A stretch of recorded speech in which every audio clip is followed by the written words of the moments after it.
तक्रार निवारण दिनानिमित्त ग्रामीण पोलीस अधीक्षक निकेतन कदम यांची दत्तापूर पोलीस स्टेशनला भेट. दत्तापूर तक्रार निवारण दिनानिमित्त ग्रामीण पोलीस अधीक्षक निकेतन कदम यांनी दत्तापूर पोलीस ठाण्यास भेट देऊन नागरिकांच्या समस्या व तक्रारी जाणून घेतल्या. यावेळी त्यांनी पोलीस ठाण्याची सविस्तर पाहणी करत अधिकारी, अंमलदार व कर्मचाऱ्यांशी संवाद साधला.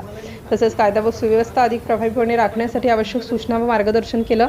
तक्रार निवारण दिनी विविध भागांतून आलेल्या नागरिकांच्या तक्रारी त्यांनी संयमाने ऐकून घेतल्या व त्यांचे तात्काळ निराकरण करण्याच्या सूचना संबंधित अधिकाऱ्यांना दिल्या. तसेच काही आरोपींना पोलीस ठाण्यात बोलावून त्यांना कायद्याचे पालन करण्याबाबत समुपदेशनपर सूचना देण्यात आल्या. यावेळी शांतता समितीचे सदस्य, पोलीस पाटील संघटनेचे पदाधिकारी, शहरातील प्रतिष्ठित नागरिक, सामाजिक कार्यकर्ते व पत्रकार मोठ्या संख्येने उपस्थित होते. ग्रामीण पोलीस अधीक्षक निकेतन कदम यांनी उपस्थितांची हितगुज करत त्यांच्या अडचणी व सूचना जाणून घेतल्या. शहर व परिसरातील अवैध धंद्यांवर कठोर कारवाई करून ते पूर्णपणे बंद ठेवण्यावर भर देण्यात येणार असल्याचे त्यांनी स्पष्ट केलं. तसेच महिला व मुलींच्या सुरक्षेसाठी पोलीस प्रशासन कटिबद्ध असून नागरिकांनी कोणत्याही आपत्कालीन प्रसंगी 112 या हेल्पलाईन क्रमांकाचा वापर करावा असं आवाहन त्यांनी केलं. ग्रामीण पोलीस अधीक्षकांच्या आगमनावेळी उपस्थित मान्यवरांनी त्यांचे पुष्पगुच्छ देऊन स्वागत केले. तक्रार निवारण दिनामुळे नागरिकांना थेट वरिष्ठ अधिकाऱ्यांसमोर आपली मते व समस्या मांडण्याची संधी मिळाल्याने समाधान व्यक्त करण्यात आलं. सिटी इंडिया न्यूजसाठी प्रतिनिधी संतोष वाघमारे, धामणगाव रेल्वे.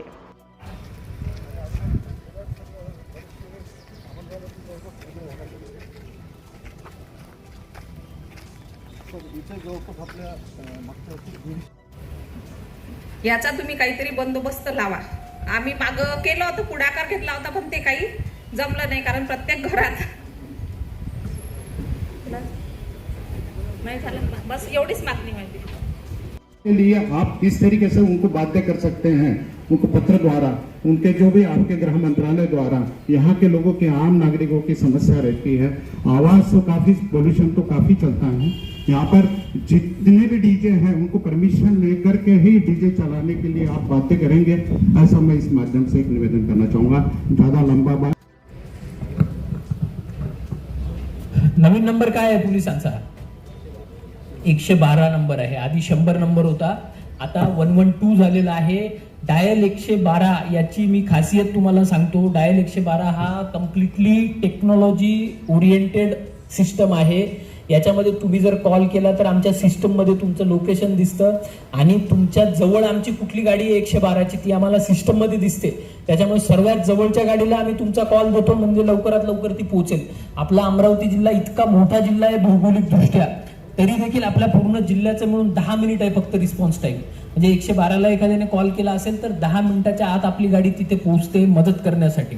तर माझी ही देखील विनंती असेल आपल्याला सगळ्यांना की 112 या सिस्टमचा जास्तीत जास्त आपण वापर करायला पाहिजे, कारण त्याचं मॉनिटरिंग आमच्याकडे होतं एसपी ऑफिसमध्ये.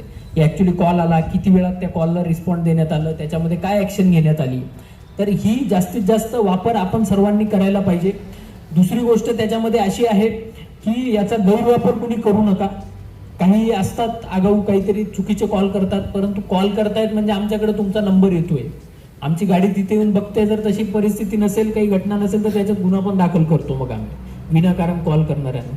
एखाद्या ठिकाणी ऍक्सिडेंट झाला, भांडण झालं, तुम्हाला वाटतं की याच्यामध्ये काहीतरी मोठी गर्दी जमा होऊ शकते किंवा इतर असे पोलिसिंगशी संबंधित जे पण विषय, त्याचा तात्काळ तुम्ही 112वर कॉल करून माहिती देणं अत्यंत आवश्यक आहे. आजकाल असं नाही राहिलं पूर्वीसारखं की देशभक्ती करायची म्हटल्यावर बंदूक घेऊन सीमेवरच जायला पाहिजे. तुम्ही 112वर पण एखादा कॉल दिला, असं रस्त्याने जाताना काहीतरी भांडणं चालू आहेत, जाता जाता तुम्ही एक कॉल करून दिला फक्त, या चौकात असं असं भांडण चालू आहे, ती देखील देशभक्तीच झाली. आणि ही खूप मोठी समाजसेवा आहे. याच्यामध्येही आपण सर्वजण थोडं गांभीर्याने विचार करायला अशी अपेक्षा व्यक्त करतो. सुरक्षा, तुम्ही मागे ते नसरापूरचं एक प्रकरण बघितलं असेल न्यूजमध्ये, तर याच्यामध्ये मला एक सगळ्यांना विनंती करायची आहे आणि आव्हान करायचं आहे की बऱ्याचदा आपण गाव पातळीवर किंवा आपल्या लोकॅलिटीमध्ये काय करतो, एखादी घटना घडली महिलांच्या विषयी तर समजावण्याचा प्रयत्न करतो एखाद्या व्यक्तीला आणि ते तिथंच मिटून जाईल. कशाला महिलेची पण कुठे म्हणजे जनमानसात बेइज्जती होऊ नये किंवा ते प्रकरण काही अननेसेसरी दुसऱ्या मार्गाला लागू नये, त्याच्यामुळे आपण ते मिटवतो. परंतु माझी विनंती असेल सगळ्यांना, आपल्याला कुठेही महिला आणि बालक यांच्या प्रती काहीही दिसून आलं, आपल्या स्तरावर बिलकुल हँडल करायचं नाही. तात्काळ पोलिसांना माहिती मिळाली पाहिजे. ही मानसिकता आहे, ही विकृत मानसिकता आहे. ह्या लोकांना तुम्ही समजावून सांगू शकत नाही. त्यांना समजावून सांगितलं तुम्ही तर त्यांना डबल ऊर्जा मिळणार आहे. ते आज फक्त एखाद्या महिलेला छेडला असेल, उद्या त्याचं पुढचं पाऊल टाकतील ते. त्याच्यामुळे या गोष्टी तिथे कधीही थांबता कामा नये. ह्या तुम्ही तात्काळ पोलीस स्टेशनला एस्केलेट करायला पाहिजे आणि ते आम्हाला हँडल करू द्यायला पाहिजे असे प्रकरण. आम्ही सुसज्ज आहेत, अशा लोकांना कसं हँडल करायचं आम्हाला चांगल्या प्रकारे माहिती आहे. आम्ही सुसज्ज आहोत, आपल्याकडे स्ट्रिंजंट कायदे पण आहेत, त्यांच्यावर कशा प्रकारे ऍक्शन घेतली जाईल. परंतु माझी एकच विनंती असेल, ह्या गुन्ह्यांना कुठल्याही प्रकारे तुम्ही हलक्यात घेऊ नका. मागच्या आमच्या काही अनुभवातनं असं लक्षात आलेलं आहे की एखादा जो आरोपी असतो तो सुरुवातीला गाव स्तरावर त्याला समजावण्यात आलेलं असतं, मग तो लहान मुलावर काहीतरी मोठा प्रकार करतो आणि मग ती गोष्ट पोलीस स्टेशन पर्यंत पोहोचते. ती जर आधीच पोहोचली असती तर त्या लहान मुलाचं भविष्य किंवा महिलेचं भविष्य वाचलं असतं.